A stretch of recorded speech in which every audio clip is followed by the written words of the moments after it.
Yay. Hello and welcome everybody to this live stream. Hi to the replay viewers. I'm your host and founder of the Movement Online Academy. And actually, I can put the banner up, I've realized. So let me do that right now. So when you go to Movement Online Academy, this is where all the action happens after this live event. So let me give you a little quick tour of what you can experience inside our growing community. So here we are on the events tab, and you can see today's event. These will show up in your time zone. So for me right now, it's 10:30 a.m. Patricia, who's our guest today, what time is it for you there? It's 6 o'clock. I'm in Southern California. Yay! Isn't it fantastic that we can meet and chat like across the airwaves here on the live stream at different time zones? Yeah, it's 6 p.m. for me and morning for you. Yeah. And then tomorrow morning, very early for me, 6:30 a.m. So we'll be doing another one, and there's a couple more all on tomorrow, actually. That's how it's turned out. They'll be going up after this live stream. So you can come in here and check out the events that we have coming up. There's lots more coming up, fireside chats coming up at the end of May. So jump inside the community and see what we have going on. We also have a discussion thread. So if you pop down underneath discussion and events, there's the conversations space. This is what we call the containers inside of Movement Online Academy. And this is where you can come in and chat with Patricia or anyone that you see on our live videos, any presenters. So you can scroll down and see what people have shared there. And then we have just run a series of panels for the Somatics Festival. So if you come down underneath conversations, here's where we have the replays from the panels and the fireside chat replays. So that's all the replays that we have available here. Now, if you are interested to hear more fireside chats, all the replays we've ever had is inside the Members Hub. So I'll just open that up so you can see what content is in there. So this is all of our past recordings, and you get the Members Hub fireside chats, you get the 20-minute movement lessons, you get the Let's Get Real festival from last year, and then we've done 2 other previous festivals. So you get a lot of content inside the Members Hub, which is really cool. And I guess while we're here, for practitioners, we are actually hosting a content challenge at the moment inside the free practitioner space. So you can join that for free. I'll be sharing how to write powerful content. You'll be able to get feedback from me. So we've got Ismini that's shared. We've got Joanna. And underneath, I'm giving you feedback on the content you're creating. So right now, let's introduce our lovely guest for today. I'm really excited to do some tapping with you today, Patricia. Thanks. And for Dorothy, it's 9 p.m. for her.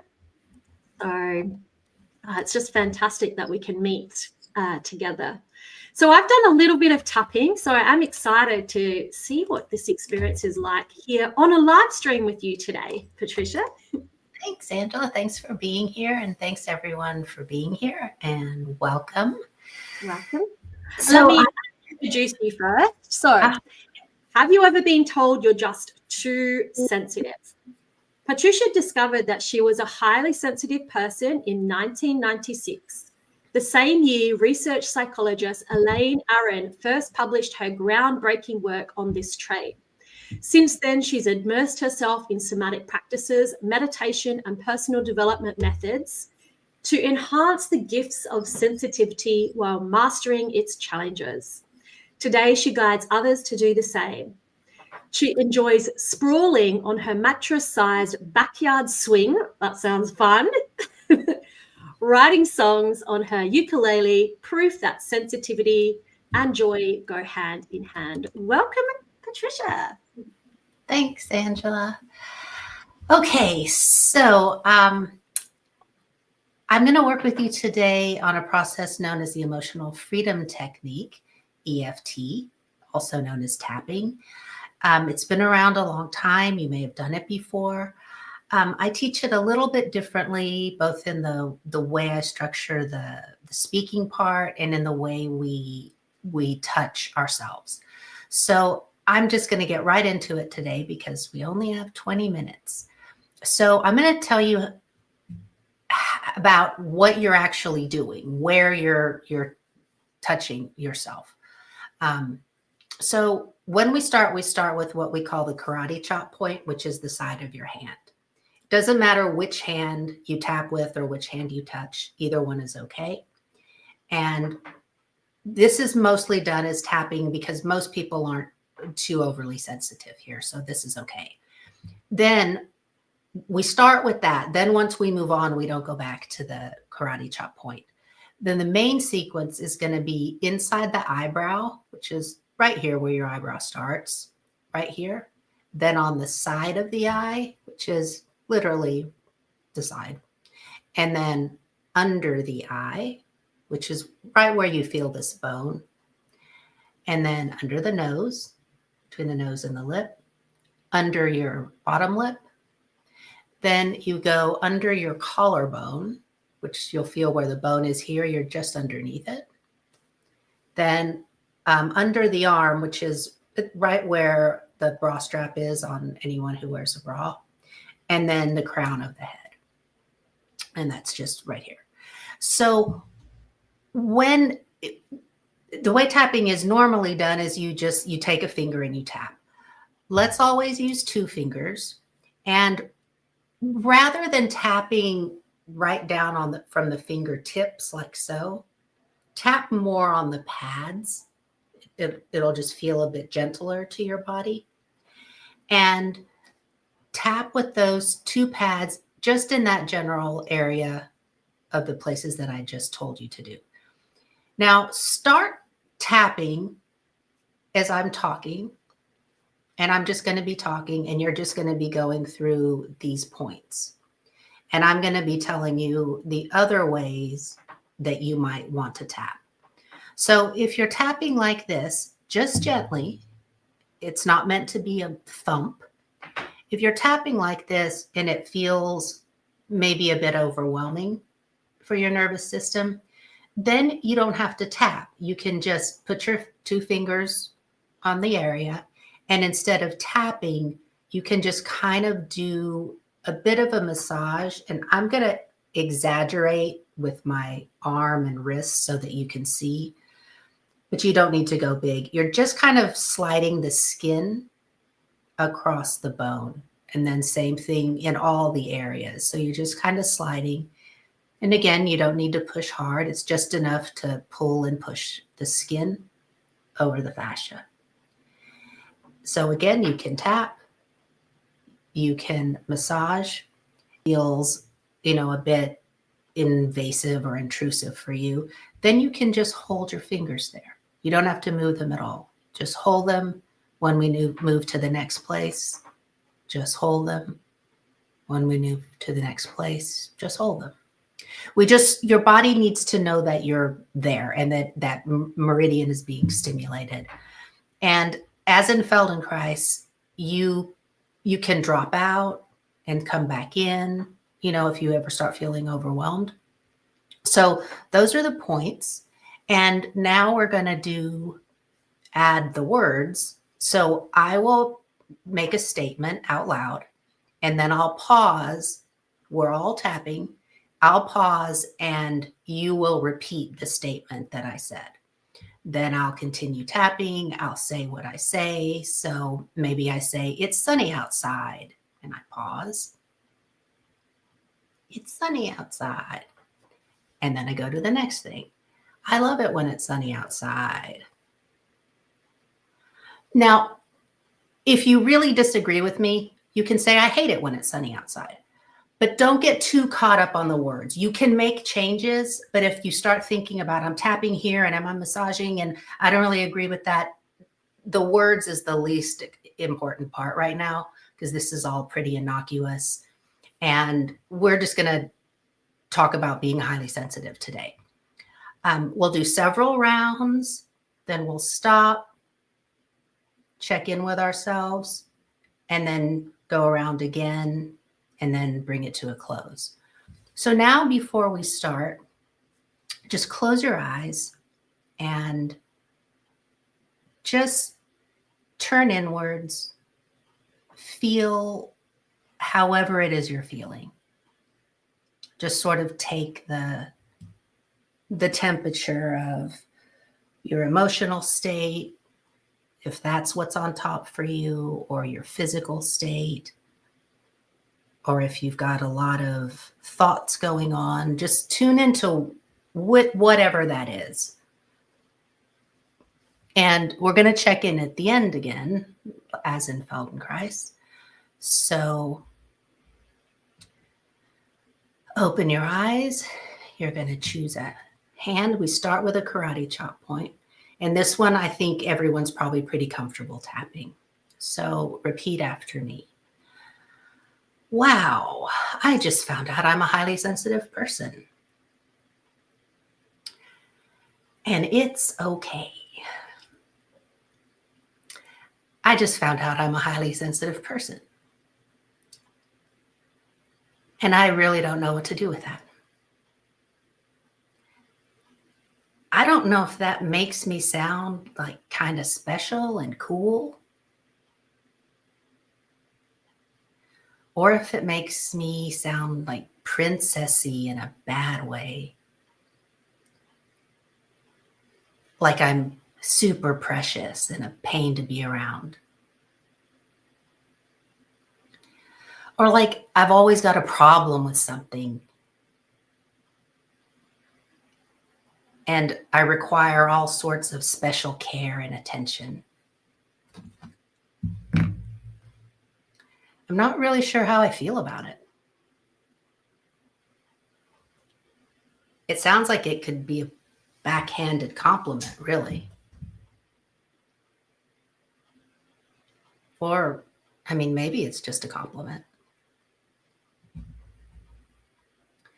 Or maybe it's an insult. I mean, is highly sensitive person even a thing? I mean, I don't even know if highly sensitive is a thing. I mean, maybe it's like gluten intolerance. I mean, that's not really a thing, right?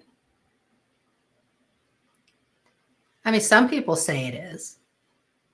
So, you know, I guess it could be. But now this highly sensitive thing is on my radar. And I can't unknow it. Okay, now we're going to tap through the points. So inside of the eye, I'm highly sensitive. Side of the eye, I don't think I like that. Under the eye, being highly sensitive seems like something you'd rather not be if you had a choice. Under the nose, like, doesn't that mean you can't handle things? Like you don't function well in the world?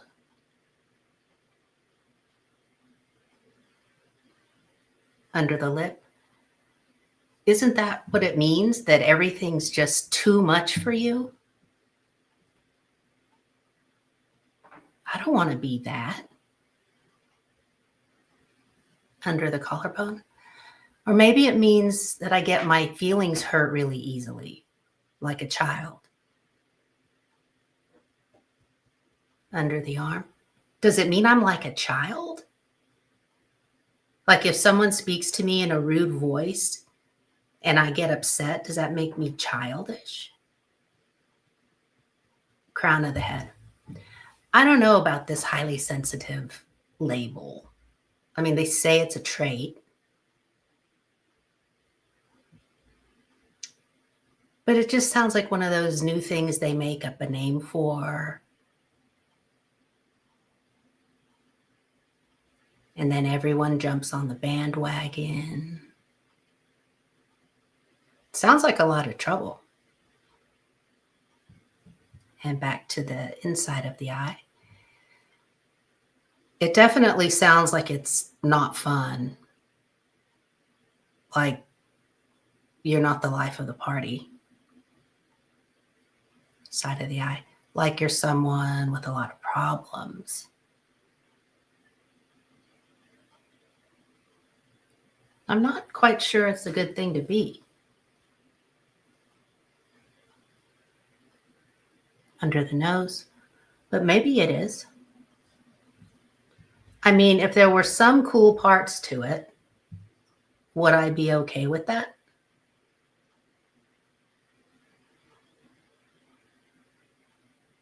Under the lip. Yeah, that would be okay.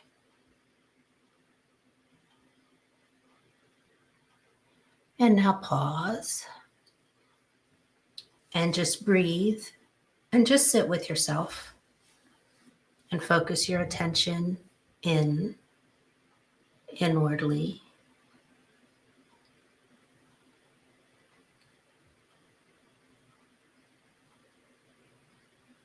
And while things are settling, just notice the quality of how you're feeling.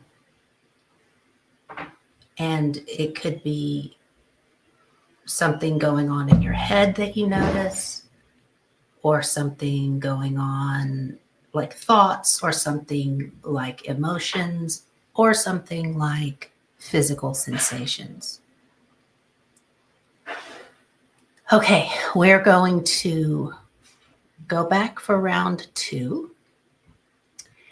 And we're going to start right back with the points. You can again use either side. And if maybe you felt like that was a lot and you want to come back with the less intense way. So if you were tapping, maybe now you want to massage or not. Or if you were massaging, maybe now you just want to touch. So I'm just going to keep tapping so you can see what I'm doing. So, and again, you can always stop and then rejoin. Okay, so here we are, tapping. Well, since there are actual scientists who say it's a trait and that it's measurable, and there have been studies of brains, side of the eye. So, okay, let's just say it's a thing. Okay, it's a thing. Good. That's good. What percentage of the world actually has this trait?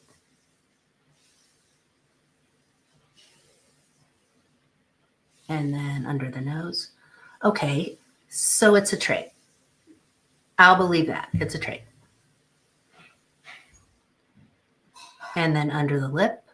I mean, there are brain scans. And they show how brains are different. Highly sensitive brains are different. Under the collarbone. So I guess if I'm science-minded enough, I could do my own research.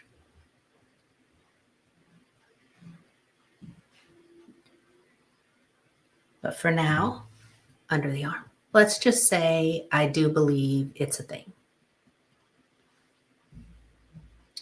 And crown of the head. And I do believe I'm one. Or maybe you don't. But it still doesn't sound like the life of the party. And it still sounds like somebody with a lot of problems. But what if it didn't just mean problems? What if it meant that because of my sensitivity, I could, say, read a room really well? Under the eye. I could read a room perfectly in an instant, what might take someone else the whole evening of observing people. And what if after that person spent the whole evening observing people, they were wrong about most of it, but I wasn't? And under the nose. So that's a plus. That's something that could give me power, give me things to work with. What if it means that when I feel so uncomfortable, like when it's too hot or too cold, or when I haven't eaten, I always thought that meant I was weak under the lip because everyone else seems fine. We both ate breakfast at the same time, so why am I falling apart when lunch is late?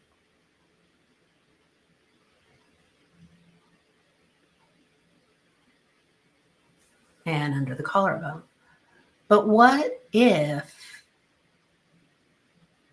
they don't know how their body feels? What if they're not upset because they can't perceive what they're feeling?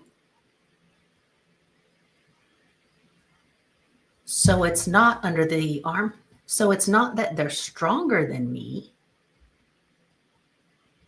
They're just experiencing an absence of a perception that's present for me.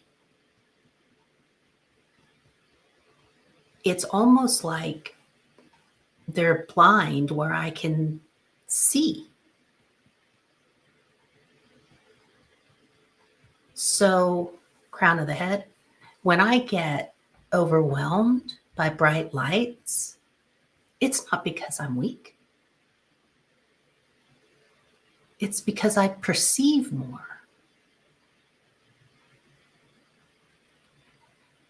And when other people aren't perturbed by loud noises, and I am,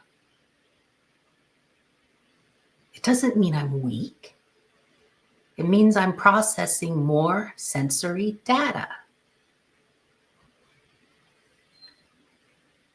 More sensory data.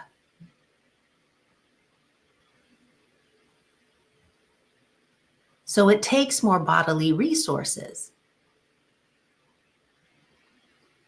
So I get tired faster. Side of the eye, that's normal. Everything's working exactly as it should.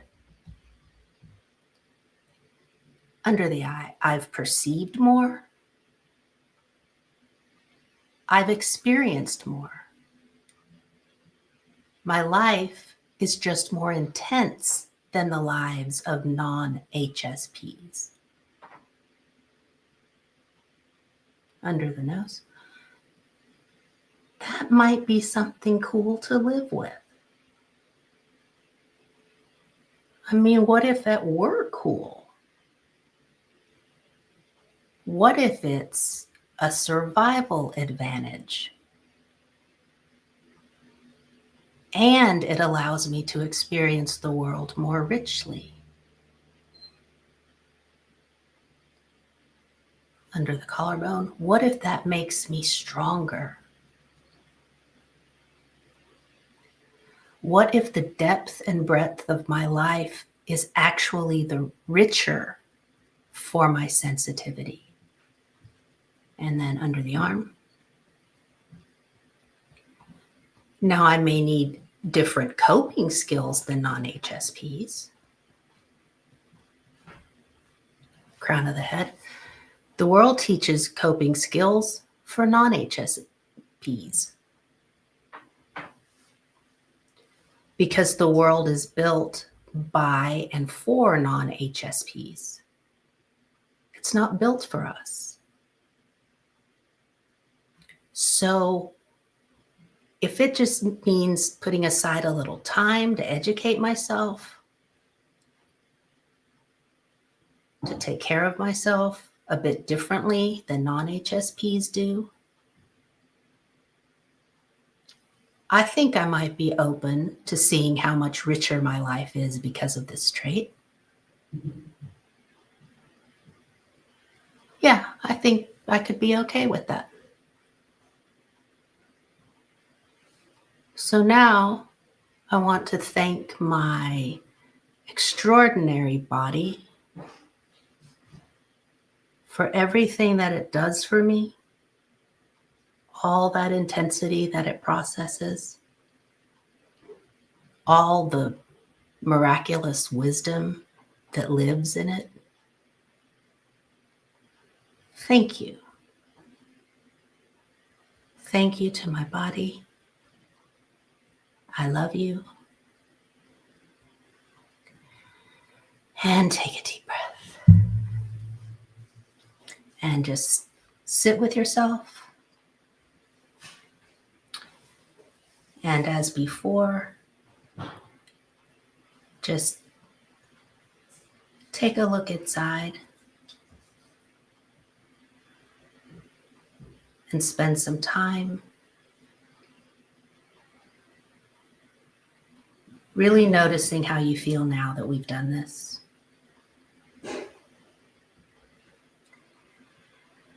And if you're doing this on your own, always give yourself a long time for this process. Because of the nature of this, I'm going to have to start talking again and we need to wrap this up. But if you want to just sit with yourself, please do so. And Angela, I don't know if we were going to take any questions, but we can.